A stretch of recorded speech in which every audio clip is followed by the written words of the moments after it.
My name is Jim Powers. My wife and I sit on the board of Pediatric Cannabis Therapy, which is the largest support and advocacy group for cannabis patient use in the world.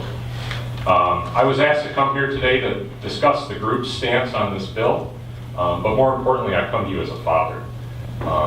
Two of the best and worst days of my life were when my son was born and when he got sick.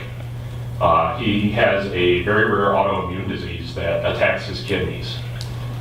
He did not respond to typical treatment that they would use for this condition, including chemotherapy. The condition ends up degrading to the point that his kidneys shut down, and absent a transplant, he would pass. After going through the conventional therapy, we turned to cannabis, quite honestly, out of desperation. At first, he was certified when he was 3 years old. He was the youngest patient in the state, and we tried a very high THC oil to try and get him to respond, and we were unsuccessful. After joining the Pediatric Cannabis Therapy Group, we were able to network with other parents who had some varying levels of success with this high CBD material you keep hearing about, the high CBD to THC. And that's what he responded to. He's been in long-term remission now for over 3 months. And it's looking less and less like he'll need a transplant anytime in the future. So we thank God for that. The Senate bill itself, first of all, I want to commend you, because I can tell you, you obviously understand that we need safe access in this state. And hundreds and hundreds of children we deal with on a daily basis, many of who have seizure disorders. So that's another qualm with the bill that we feel limits its effectiveness. Let me just, because I think there's been some confusion. There is a marketplace out there that is working, to varying degrees, I think. This bill does not eliminate that free market. It just slices a piece out of it. Sir, currently in the state of Michigan, there is no free market. It is illegal for a patient to transfer medication to another patient, or a caregiver to transfer to any other caregiver or patient that they are not discreetly registered to with the registry. Okay, but my point is, that might be a problem. Yes. This bill does not eliminate that problem nor add to it. No, I absolutely agree. Okay, and then the pediatrics part though, I think that the reason that was excluded is because people are concerned about young people being involved. But you brought a unique situation. I think that's something that we should take a hard look at. And I appreciate you.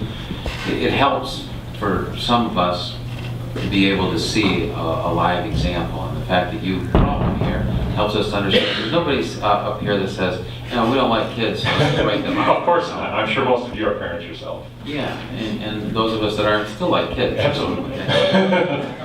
But that helps us to understand where there might be something that we need to work on. So, the fact that you took your time and waited and brought the young man up here means a lot. So don't think that by any means your testimony isn't very valuable. No, I absolutely appreciate that.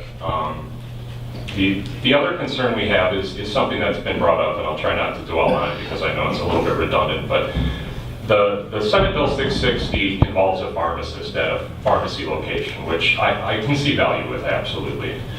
What it doesn't give is the personal one-on-one attention that the caregiver system gives. And my concern about that, even though the two can coexist and run in parallel, is that children or any patient won't be able to utilize the experts in our states, which are the caregivers, and will depend solely on the opinion of a doctor and a pharmacist. And absolutely, I'm not one of these people that's going to tell you I don't trust doctors. I think there's room for everything, and that you have to take everything in equal value to really achieve your goal, especially when you're talking about a serious illness.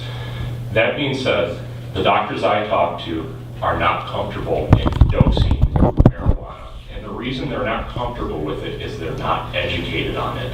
They don't understand what the effects of certain components of the marijuana will address. And I don't feel that the bill contains that expert piece. And I think that if we can work together to have a bill that provides safe, effective, tested medication, and we can utilize all these resources that we've built up over the last 5 years of our medical marijuana program, And I think we can really do something positive for the seriously ill in the state. And that's all I have. I appreciate you letting me talk, and if you have any questions, I'm more than happy to answer them. Are there other questions for these folks?